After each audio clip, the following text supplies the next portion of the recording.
Dans la course aux vidéos démonétisées, nous avons une nouvelle entrée cette semaine.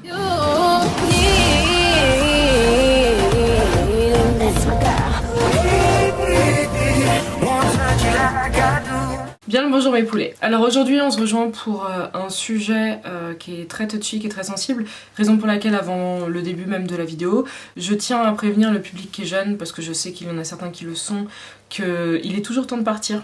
Le public sensible, c'est exactement la même chose. Vous n'êtes pas obligé d'avoir 15 ans pour être sensible et pour ne pas vouloir suivre certains sujets jusqu'à la fin de la vidéo, parce qu'il y a certains termes qui seront un peu difficiles. Niveau des images, ça devrait aller, parce que normalement, je vais pas du tout mettre de contenu explicite visuellement parlant, parce que justement, j'essaie de rester dans des choses assez neutre si possible, vu que déjà l'explication d'elle-même sera compliquée. Alors c'est un sujet, même si ça semble bizarre, que je voulais faire depuis un certain temps, dont je voulais parler depuis un certain temps, parce que vous savez très bien quel est mon attachement à la communauté LGBTQ+, étant donné que je suis sur le B. Voilà, donc ce sujet-là, c'est juste que je savais pas comment l'aborder. Je savais pas comment, vous savez, ne pas tomber dans le pathos, et aussi ne pas tomber dans le c'est des grands méchants salauds ceux qui font ça. Mais avant le début de la vidéo, comme d'habitude mes poulets, je vous invite à me rejoindre sur mes réseaux sociaux, là où on partage des choses un peu plus joyeuses la plupart du temps, là où vous pourrez me découvrir aussi au quotidien, là où c'est assez sympa, et là où on s'amuse comme des petits fous. Donc pour revenir au nerf de la guerre, à notre sujet très important du jour mes poulets, on va faire très simple. Les personnes honnêtes vous diront que ces thérapies de conversion, reconversion sont tout simplement des thérapies de réorientation sexuelle, et les personnes absolument malhonnêtes et dans le mensonge vous diront que ce sont des thérapies réparatrices. Mais quand vous allez m'écouter, quand vous arriverez à la fin de la vidéo, vous comprendrez très très bien que c'est tout sauf réparateur justement. Je vais être hyper directe et honnête dans mes mots et dans tout ce que je vais choisir aujourd'hui, parce qu'en fait c'est simple. Déjà vous me connaissez, de base je suis pas née pour mâcher mes mots, genre je suis pas comme ça, c'est pas dans ma personnalité, mais encore moins avec ce genre de sujet là. Je suis pas ici pour prendre des pincettes, je suis pas là pour passer la crème aux homophobes en fait, parce que pour moi, si vous l'êtes, déjà, très clairement c'est l'enfer qui vous attend. En général on dit aux gens, oui c'est pas bien de dire de quelqu'un que c'est l'enfer qui l'attend, mais si, les homophobes et les racistes c'est la même chose. Quand tu empêches un être humain de vivre pour qui il est, c'est très clairement l'enfer qui t'attend. Et les personnes qui en plus réussissent à plus soyer, comme on dit, ces thérapies de reconversion, de conversion, sont absolument des démons sur terre. Ni plus ni moins. Donc je vais pas mâcher mes mots. Vous savez très bien, pour la majeure partie, si vous me suivez en plus sur Twitter et Insta, que moi, donc justement sur cette communauté LGBTQ+, je suis dans la partie bi justement. Je l'assume totalement, il n'y a aucun souci avec ça. C'est pas que je le revendique ou ok, c'est parce que je me revendique pas par ma sexualité ou quoi, ou mon orientation sexuelle, non. Mais justement, il y a énormément de combats à mener à ce sujet-là, et je pense qu'il y a énormément de sujets à déblayer, dont ces thérapies-là. Parce que je trouve qu'il y a aujourd'hui pas encore assez de personnes qui sont au courant, un, de leur existence, ou deux, de ce qui s'y passe vraiment. Parce qu'il y a une chape de plomb et il y a trop de mensonges autour de ça. Et en avant-propos, je veux aussi préciser que tout ça est absolument immoral, comme ça vous avez mon avis, de toute manière vous vous en doutiez bien. C'est absolument immoral comme fonctionnement, c'est absolument inhumain à mon sens également. Quand tu veux modifier un être humain pour qui il est, c'est que t'es absolument taré. C'est comme si tu prenais un être humain par exemple de couleur noire et que tu le plongeais dans un bain d'eau de javel pour le blanchir en fait. C'est exactement le même concept. Mais surtout je veux préciser qu'actuellement en France, en 2020, il n'y a aucune loi interdisant justement ces thérapies de reconversion, et qu'aux États-Unis il y a encore 41 États sur 50 qui le permettent. Histoire que vous vous rendiez compte que dans des puissances mondiales comme la France et les États-Unis, c'est encore présent, mais vraiment. L'expression, si jamais vous allez checker un peu sur internet, un peu partout mes poulets, puis les documentaires également, vous verrez que c'est vraiment vers la fin du XXe siècle, plutôt vers 1950-60, que c'est vraiment arrivé pour la première fois dans des textes, mais on peut se douter, étant donné que l'homosexualité remonte elle-même aussi à la nuit des temps en fait, que ça a toujours été là, ce n'est pas une déviance qui est née tôt ou tard comme certains aimeraient penser, mais que le concept en lui-même, la racine, existe vraiment depuis un certain temps. Donc le but de ces thérapies de reconversion, si vous les connaissez pas, il est assez simple. C'est donc de rendre normal, donc c'est-à-dire hétéro ou cisgenre, une personne qui serait donc homosexuelle, bisexuelle ou justement transgenre. Mais vous imaginez, là-dessus j'ai pas besoin de vous donner trop d'indices et trop de détails, hein, parce que vous en doutez bien que ça ne se fait absolument pas dans la douceur. Non, mais parce que pendant 2 secondes, essayez de vous mettre à la place d'une personne complètement tarée, qui considère donc que l'homosexualité est une maladie mentale, et essayez de vous dire comment cette personne pourrait agir envers justement une personne homosexuelle ou transgenre. Essayez juste d'y réfléchir Et vous comprendrez très rapidement, avant même que je vous donne la suite, qu'elle va pas s'asseoir en face de vous pour discuter avec vous tous les soirs à la nuit tombée et vous dire juste que c'est pas bien l'homosexualité ou bien redeviens cette personne cisgenre que tu étais depuis ta naissance. Non, ce serait trop beau. J'ai fait un peu le tour d'internet, le tour de pas mal de témoignages ainsi que d'interviews filmées pour vous regrouper juste sur une petite liste les exemples de déroulement justement qu'on retrouve dans ces thérapies-là, pour que vous sachiez à quel point c'est déshumanisé. Durant ces thérapies, afin de déshomosexualiser quelqu'un ou de le détransgenrer, je ne sais même pas quel terme on peut inventer, on avait entre autres des rencontres forcées avec des prostituées, donc de sexe masculin ou féminin, afin de te forcer donc à avoir des relations sexuelles avec et ne pas continuer avec une personne du même sexe que toi parce qu'apparemment c'est le démon. Nous avions également des mariages imposés. Et ça, je pense que c'est beaucoup plus pour que, socialement parlant, la famille ne soit pas entachée.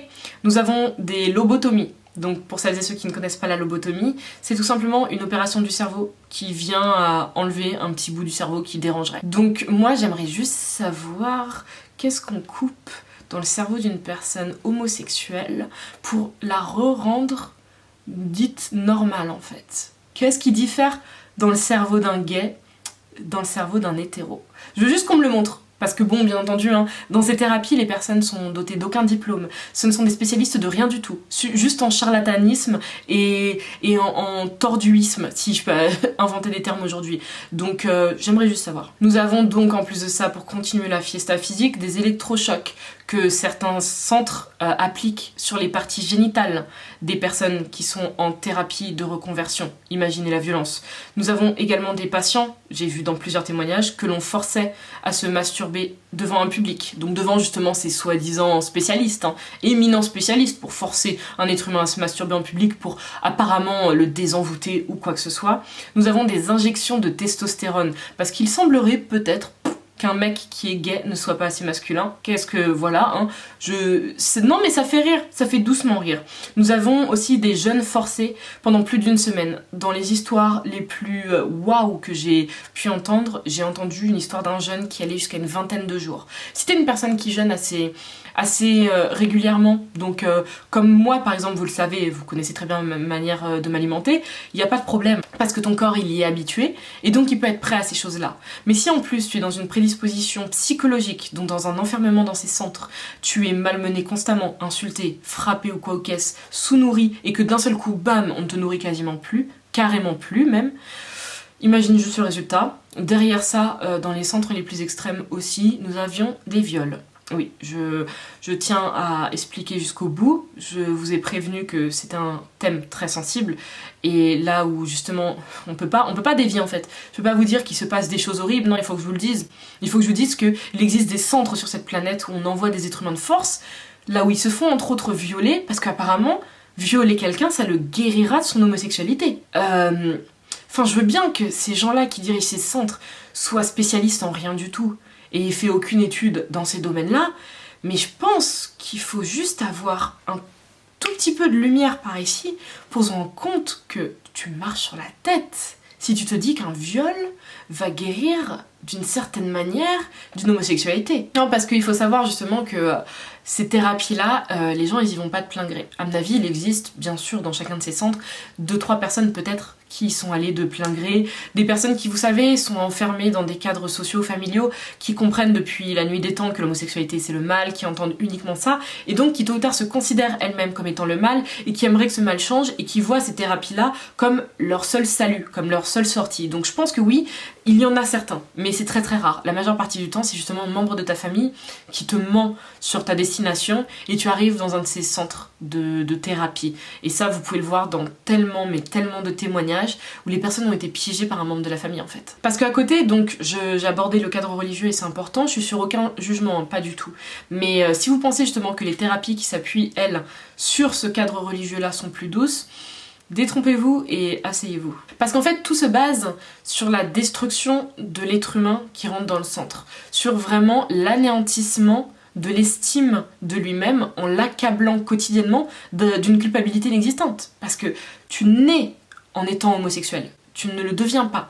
Et pour toutes les personnes transgenres, ce sont des personnes qui sont malheureusement nées dans un corps qui n'était pas fait pour elles justement. C'est ça le principe, c'est pas un truc, tu te lèves le matin et tu le choisis, ça ne se passe pas comme ça. Je me suis pas levée un matin en me disant tiens les hommes et les femmes sont beaux et ils m'intéressent tous les deux. Non, c'est un truc que tu ressens en fait, c'est quelque chose que tu ressens. Certains le ressentiront plus tôt que d'autres, ce qui fait que chez certains par exemple t'observeras un petit garçon embrasser un autre petit garçon à l'âge de par exemple 7 ou 8 ans, comme certaines personnes vont faire un coming out après s'être mariées et avoir eu 3 ou 4 enfants. Chacun a son rythme, mais c'est pas un truc que tu choisis en fait un matin quand tu te lèves. Mais ce qui fait que donc, dans ces thérapies religieuses, et je trouve que c'est d'autant plus mesquin quand le plan religieux est pris, parce que ces personnes-là sont des croyantes à la base. Donc quand tu les accables avec justement tout ce côté-là, c'est, je trouve, encore plus vicieux, parce que si tu as un attachement à ta religion, si tu as vraiment la foi, comme on dit, tu vas d'autant plus vouloir changer si tu te dis que oui, bah oui, et aux yeux de ma famille, et aux yeux de ma religion, et aux yeux de mon Dieu, tout ça c'est absolument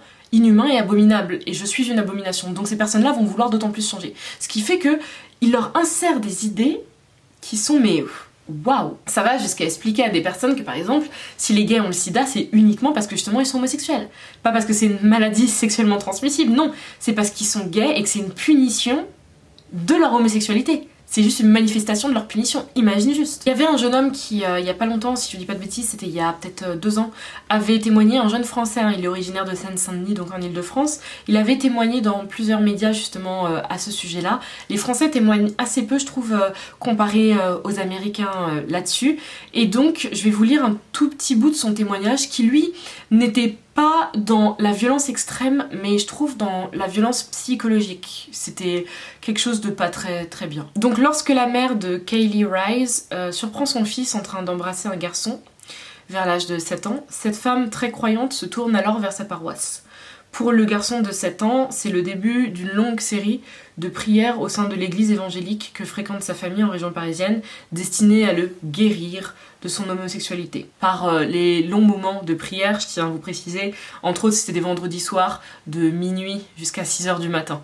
Que vous ayez une idée pour un enfant qui n'a même pas 10 ans, le genre de sort que tu lui fais subir, mais c'est pas grave. Elles se sont déroulées pendant plusieurs années jusqu'à la dernière prière de délivrance lorsqu'il avait 11 ans et que ça l'a profondément choqué. Comme donc Kaylee Rice dit, le prêtre m'a mis tout nu, devant tout le monde, je tiens à le préciser, a commencé à prier pour moi et m'a jeté du sel dessus. Je me suis dit que pour faire cesser tout ça, il fallait que je rentre dans leur jeu. Donc j'ai mimé des convulsions. Pour eux, c'est comme si le démon de l'homosexualité était sorti de mon corps. C'est ce qu'il a donc raconté à l'AFP, donc à l'agence France Presse, quand il avait 24 ans, donc comme j'ai dit, il y a 1 ou 2 ans. Et depuis, en fait, c'est simple, il n'a plus de contact avec sa famille, si je dis pas de bêtises. Il y a eu une longue période où il a sombré dans la dépression, parce que t'imagines bien que quand tu passes par des choses comme ça, en fait, que toutes les semaines, plusieurs fois par semaine, et qu'en plus t'es envoyé dans des camps et des trucs et d'autres, et que constamment en fait, ta famille te rappelle que tu es une abomination, je me dis waouh, comment de toute manière ton cerveau peut résister à la dépression. Parce qu'à côté de ça, il expliquait aussi que donc après avoir mimé ses convulsions pour leur faire croire donc que ce fameux démon de l'homosexualité est sorti de son corps, il a dû commencer justement à ramener des filles à la maison pour faire croire justement que c'était allé jusqu'au bout. Il a vraiment fait, il a tout fait. Il a tout fait pour se créer une parade jusqu'au moment où en fait il s'est cassé de chez lui, enfin de chez ses parents, pour enfin commencer à vivre sa vie et ce qu'il peut faire aujourd'hui. Mais donc imagine juste la détresse d'un enfant qui en fin de compte a innocemment embrassé un autre garçon sur la bouche parce que c'est ce qu'il voulait, c'est ce que plein de petits font, tu sais, quand t'expérimentes, juste tu fais un bisou, tu vois, et ça finit juste en torture psychologique comme ça. Parce que derrière, bien sûr, il y a énormément de dangers avec ces thérapies, outre la thérapie elle-même, c'est que si t'arrives à en sortir vivant, parce que je suis sûre que certaines personnes c'est pas du tout le cas, ça peut donc te faire songer au suicide. Il y en a plusieurs qui se sont suicidés. Il suffit de fouiller un peu internet, vous trouverez tellement de cas comme ça. À une profonde dépression, t'as aussi la distanciation à la famille, parce que très souvent c'est ta famille qui t'a balancé là-dedans. Donc comment tu peux pardonner à ces personnes-là, même si encore une fois, oui, bien sûr, ils ont grandi avec ces idées-là, mais sauf qu'au bout d'un moment, quand c'est ton enfant, la chair de ta chair, le sang de ton sang, peut-être qu'il s'agirait de se réveiller et de se rendre compte que cet être humain tu l'as mis au monde et que c'est pas une abomination justement et que c'est pas son orientation sexuelle qui va le changer lui en tant qu'être humain. Jusqu'ici il était ton enfant, il était comme tu le voyais, donc pourquoi? Parce que tu as appris qu'il aimait les personnes du même sexe ou qu'il avait envie de changer de genre justement parce qu'il en ressentait le besoin, pourquoi c'est devenu un problème et pourquoi il a vraiment changé à tes yeux à ce moment-là? Est-ce que c'est pas toi le souci dans ce cas-là? Parce qu'en plus derrière il y a un truc aussi très tordu, c'est que ça peut mener ces personnes-là à une sorte d'homophobie refoulée, dans le sens où toute la journée, on t'insère comme idée dans la tête que l'homosexualité est une abomination, que aimer les personnes du même sexe c'est abominable, que les personnes transgenres sont absolument abominables, que la transidentité c'est dégueulasse. Toutes ces choses-là en fait sont dans ta tête du matin jusqu'au soir, on te le martèle en te criant dessus, en t'insultant, en te frappant, en t'enlevant tes repas. On le fait de plein de manières possibles, même par le viol. Imaginez juste l'immondice qui trône à la place du cerveau de ces personnes-là qui gèrent ces centres-là. Donc doucement mais sûrement, t'as des personnes, et elles sont très nombreuses, lisez certains témoignages, qui ont développé justement tout ce truc-là. Ce truc de cette homophobie refoulée, parce qu'elles ont commencé à se dire que oui, en fait, les gays c'est le mal. Et imagine juste qu'en fin de compte, tu es homo, et que tu commences carrément à te dire, les gays c'est le mal. La contradiction qui se passe dans ta tête, dans ton être, ça doit être... Enfin, je veux même pas savoir. Juste, je ne veux pas savoir. En France, comme je vous disais, en fait, c'est toujours pas illégal. Mais depuis le printemps dernier, il y a une proposition de loi en fait qui a vu le jour, mais c'est toujours une proposition, c'est 2 députés qui l'ont proposé parce que c'est absolument anormal. À mon sens, en 2020, ça devrait déjà être pénalisé. C'est pas du tout normal. À partir du moment où surtout ce n'est pas choisi, déjà le concept en lui-même je trouve pas normal parce que c'est laisser libre cours à des personnes qui considèrent qu'une orientation sexuelle est une tare en fait. Enfin, je veux dire, c'est pas de la zoophilie, c'est pas de la scatophilie, on n'est pas sur de la nécrophilie. On est juste sur de l'homosexualité, on n'est pas sur une déviance, on est sur une orientation sexuelle. Donc c'est déjà laisser libre cours à des personnes qui pensent justement que cette orientation sexuelle est une déviance. Mais ça devrait déjà être pénalisable. Ça devrait l'être depuis longtemps. De me dire qu'en 2020, on en est juste au stade où t'as 2 pauvres députés qui ont dit non mais en fait les gars, il faut qu'on change les choses. Mais donc étant donné que je sais que d'avance que ce sujet c'est ce genre de choses qui vous intéresse aussi mes poulets, parce que si ça m'intéresse, je sais que ça vous intéresse, vu que mon audimat et moi on a tendance à s'intéresser aux mêmes choses, je vous ai répertorié juste quelques petits trucs que vous pouvez voir, que ce soit film ou documentaire ou même vidéo YouTube, pour justement continuer à engranger du savoir sur ces choses abominables que sont les thérapies de reconversion. Donc il y a entre autres le très très bon documentaire d'Arte qui s'appelle Homothérapie, conversion forcée. C'est je pense le premier documentaire que j'ai vu justement sur ces thérapies de conversion et c'était assez saisissant. Il y a la très très bonne vidéo à l'intérieur des camps de conversion pour homosexuels de la chaîne Feldup, je ne sais jamais comment on prononce,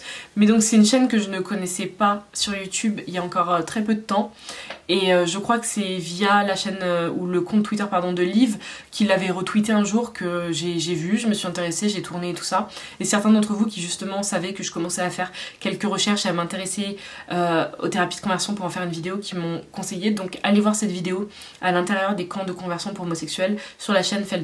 Et côté film, vous aurez donc Boy Erased ainsi que Come As You Are qui sont, je vais pas dire très bien parce que les sujets sont douloureux, mais qui sont très bien faits et qui vont vous en apprendre vraiment beaucoup là-dessus. Donc voilà mes poulets, c'est tout pour le sujet des thérapies de conversion.